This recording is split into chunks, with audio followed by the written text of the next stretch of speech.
কোরবানির তাৎপর্য অনুধাবন করে সমাজে শান্তি ও কল্যাণের পথ রচনা করার আহ্বান জানিয়েছেন আওয়ামী লীগের সাধারণ সম্পাদক ওবায়দুল কাদের। ঈদুল আজহা উপলক্ষে দেওয়া এক শুভেচ্ছা ভিডিও বার্তায় এই আহ্বান জানান তিনি। দলমত নির্বিশেষে সকলকে একটি অসাম্প্রদায়িক সমৃদ্ধ বাংলাদেশ বিনির্মাণে আহ্বান জানাই।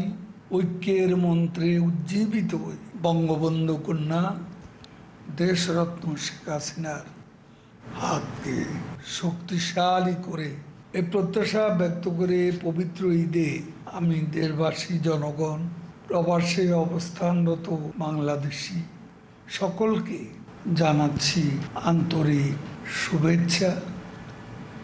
ঈদ মুবারক।